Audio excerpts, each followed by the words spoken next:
ఓం శ్రీమాత్రే నమః. నమస్కారం అండి. ఎలా ఉన్నారు అందరూ? బాగున్నారా? మీరందరూ ఆనందంగా సంతోషంగా ఉండాలని అమ్మవారిని ఎప్పుడూ కోరుకుంటూ ఉంటాను. ధాత్రితో లక్ష్మీప్రియ క్రియేషన్స్కి స్వాగతం.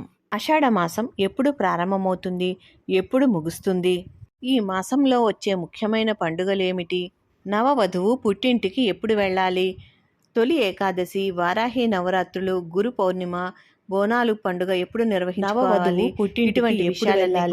ఇటువంటి విషయాలన్నీ కూడా ఈ వీడియోలో తెలియజేస్తానండి. ముందుగా ఆషాఢ మాసం ఎప్పుడు ప్రారంభమై ఎప్పుడు ముగుస్తుందో తెలుసుకుందాం. 2025 సంవత్సరం జూన్ నెల 25వ తేదీన అమావాస్య రాబోతుందండి. అమావాస్యనే జ్యేష్ఠ అమావాస్య అని అంటారండి. ఈ అమావాస్యతో జ్యేష్ఠ మాసం ముగిసిపోయి మనకి ఆషాఢ మాసం మొదలవుతుంది. అంటే 2025 సంవత్సరం జూన్ నెల 26వ తేదీ గురువారము పాడ్యమి తిథితో మనకి ఆషాఢ మాసము ప్రారంభమవుతుందండి. ఆషాఢ మాసం ఎప్పటి వరకు ఉంటుంది అంటే 2025 సంవత్సరం జూన్ నెల 24వ తేదీ గురువారము అమావాస్యతో మనకి ఈ ఆషాఢ మాసం అనేది ముగుస్తుందండి. ఆ తర్వాత నుంచి మనకి శ్రావణ మాసం అనేది మొదలవుతుందండి. జూలై 25 శుక్రవారం నుంచి మనకి శ్రావణ మాసం అయితే మొదలవుతుందండి. ప్రతి మాసం ఉన్నట్టుగానే ఈ మాసం కూడా నెల రోజులు ఉంటుందండి. కొత్తగా పెళ్ళైన వధూవరులు ఈ నెల రోజులు కూడా దూరంగానే ఉండాలండి. భార్యాభర్తలు ఈ ఆషాఢ మాసంలో కలిస్తే వల్ల భార్య గర్భం దాలిస్తే నెక్స్ట్ ఇయర్ అంటే 2026 సంవత్సరంలో వేసవి కాలంలో బిడ్డకి జన్మనిస్తుందండి. వేసవి కాలం తల్లి బిడ్డలకి తాపాన్ని కలగజేస్తుందని అంటారు. దానివలన తల్లి బిడ్డలకి అంత మంచిది కాదు అని పెద్దలు చెప్తారు. అందుకనే ఈ ఆషాఢ మాసంలో భార్యాభర్తలు వేరుగా ఉండాలని అంటారు. అందుకనే పుట్టింటి వారు కొత్తగా పెళ్ళైన తమ అమ్మాయిని ఆషాఢ మాసంలో ఇంటికి తీసుకొని వస్తారు. అయితే నవవధువు పుట్టింటికి ఎప్పుడు వెళ్ళాలి అని అంటే 2025 సంవత్సరం జూన్ నెల ఆషాఢ మాసం ప్రారంభం అవ్వక ముందే పుట్టింటి వాళ్ళు వచ్చి తమ అమ్మాయిని తమ ఇంటికి తీసుకువెళ్ళాలి. ఆషాఢ మాసం జూన్ 26వ తేదీన మొదలవుతుంది కాబట్టి దానికంటే ముందుగానే మనము అమ్మాయిని ఇంటికి తీసుకుని రావాల్సి ఉంటుంది. అయితే 26వ తేదీకి ముందు రోజున 25వ తేదీ బుధవారము వారం బాగానే ఉందండి. ఈ రోజు అమావాస్య ఉంది కాబట్టి ఈ రోజు అమ్మాయిని ఇంటికి తీసుకురావడానికి వీలు కాదు. ఇక దానికంటే ముందు రోజు 24వ తేదీ జూన్ 24 మంగళవారం వచ్చిందండి. ఇక్కడ తిథి బాగానే ఉంది కానీ వారము బాలేదండి. వారం శుక్రవారం రోజుల్లో అమ్మాయిని ఇంటికి తీసుకురావడం తీసుకువెళ్ళడం లాంటివి చేయమండి. కానీ 24వ తేదీ కూడా పనికిరాదు. ఇక జూన్ 23 అలాగే జూన్ 22 ఈ 2 రోజుల్లో కూడా ఆ అమ్మాయిని తీసుకురావడానికి మంచి రోజులేనండి. జూన్ 23 సోమవారము అలాగే జూన్ 22 ఆదివారము ఈ 2 రోజులు కూడా అమ్మాయిని తమ పుట్టింటికి తీసుకెళ్ళడానికి మంచి రోజులేనండి. ఈ 2 రోజుల కన్నా జూన్ 21 ఏకాదశి చాలా మంచి రోజండి. ఏకాదశి అలాగే శనివారము ఈ రోజు మీరు వీలైతే మీ అమ్మాయిని మీ ఇంటికి తీసుకురావడానికి ప్రయత్నం చేయండి. ఇలా జూన్ 21వ తేదీన కుదరకపోతే జూన్ 22వ తేదీ అలాగే జూన్ 23వ తేదీ తప్పనిసరిగా తీసుకురావాలి. ఈ రోజున అమ్మాయిని మీరు పుట్టింటికి తీసుకుని వస్తే ఇటు పుట్టింటికి అటు మెట్టినింటికి కూడా ఎంతో మంచిదండి. ఏ సమయంలో తీసుకుని రావాలి అంటే ఉదయం 9 గంటల నుంచి 12 గంటల లోపైన సాయంత్రం 3 గంటల నుండి 6 గంటల లోపైన అమ్మాయిని మీరు ఇంటికి తీసుకుని రావచ్చు.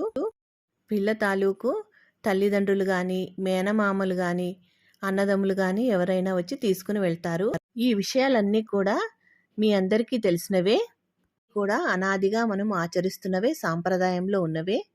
ఇలా మరొకసారి గుర్తు చేసుకుంటే తెలియని వారికి కూడా తెలుస్తుంది కదండి. అలాగే ఇంకా మీకు డౌట్స్ ఉంటే మీ పంతులు గారిని అడిగి ముహూర్తం పెట్టించుకుని అమ్మాయిని ఇంటికి తీసుకురండి.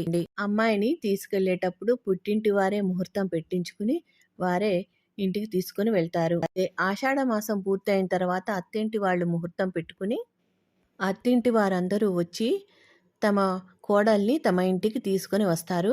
అమ్మాయి మెట్టినింటికి ఎప్పుడు వెళ్ళాలి అని అంటే 2025 సంవత్సరం జూలై నెల 24వ తేదీ గురువారము అమావాస్యతో మనకి ఈ ఆషాఢ మాసం అనేది ముగుస్తుందండి.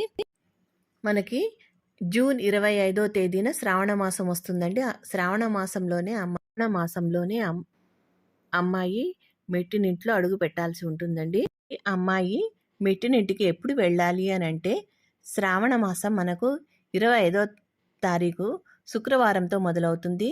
శుక్రవారం వచ్చింది కాబట్టి ఇక శుక్రవారంలో తమ ఇంటి మహాలక్ష్మిని ఎట్టి పరిస్థితుల్లో ఇంటి బయటకి పంపించరు పుట్టింటి వారు. కానీ జూలై 26వ తేదీన అస్సలు పంపించకూడదు.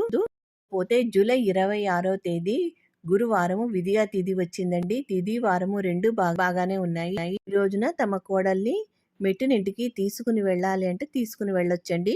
ఈ రోజు కుదరకపోతే జూలై 27వ తేదీ ఆదివారము తదియ తిథితో వచ్చిందండి. కొంతమంది ఆదివారం పూట పంపించరు. మరొక విషయం ఏమిటంటే వారం తర్వాత 28వ తేదీ సోమవారము చవితి తిథి వస్తుందండి. చవితికి ముందు రోజు మనము కొన్ని శుభకార్యాలు అయితే చెయ్యము. అందుకని 27 ఆదివారము పనికిరాదు. 28వ తేదీ చవితి తిథి వచ్చింది కనుక 28వ తేదీ కూడా పనికిరాదు. 29వ తేదీ మంగళవారము పంచమి తిథితో వచ్చిందండి.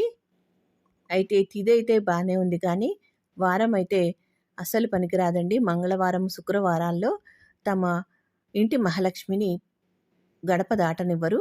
ఇక తర్వాత జూలై 30వ తేదీ షష్ఠీ తిథితో వచ్చిందండి. ఈ రోజు కూడా అంతగా బాలోదనే చెప్పుకోవాలి.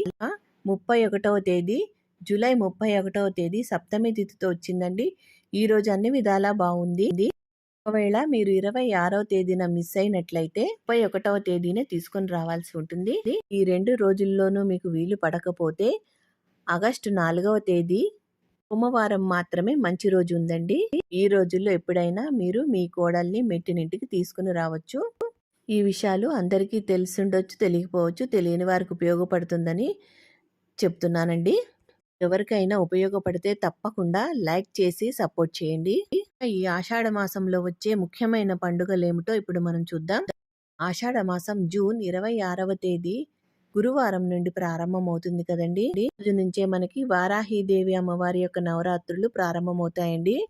వీటిని ఆషాఢ నవరాత్రులు, గుప్త నవరాత్రులు అని కూడా అంటారండి. ఈ రోజు నుంచి 9 రోజుల పాటు నవరాత్రులని జరుపుకుంటాము.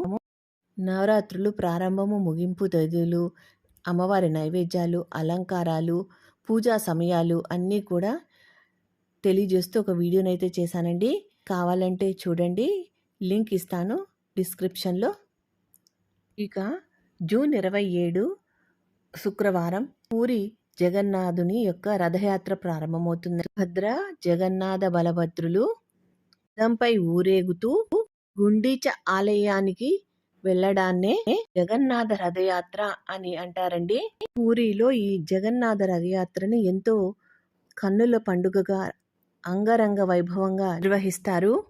తర్వాత జూలై 30వ తేదీ సోమవారము పంచమి తిథి అండి. ఈ పంచమినే స్కంద పంచమి అని అంటారు. ఈ స్కంద పంచమి రోజున సుబ్రహ్మణ్య స్వామిని విశేషంగా పూజిస్తారు. ఇక జూలై 4వ తేదీ బుధవారము అల్లూరి సీతారామరాజు జయంతి అండి. ఈ రోజుతో వారాహి అమ్మవారి యొక్క గుప్త నవరాత్రులు ముగుస్తాయి. అంటే ఆషాఢ గుప్త వారాహి నవరాత్రులు ముగుస్తాయండి. ఇక జూలై 6వ తేదీ ఆదివారం ఏకాదశి.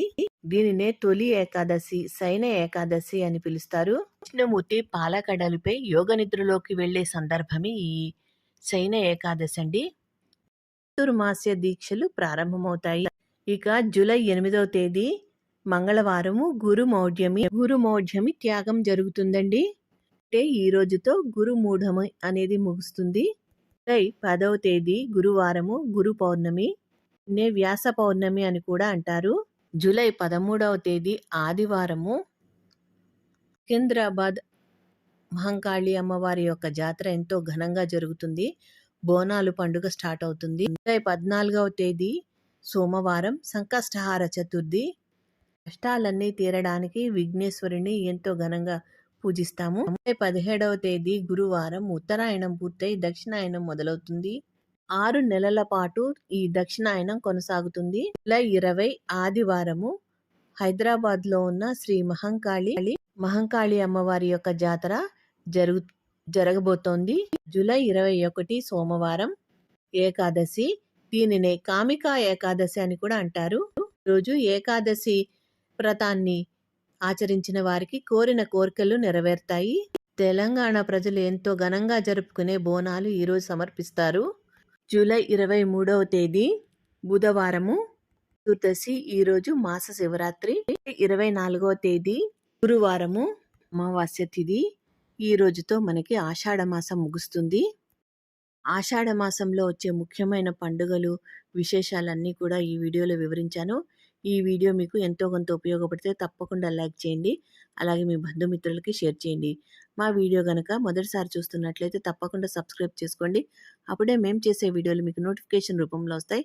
మా వీడియోల్ని మీరు మిస్ కాకుండా చూడగలుగుతారు. ఈ వీడియో కనుక నచ్చితే లైక్ చేయండి, షేర్ చేయండి, సబ్స్క్రైబ్ చేసుకోండి.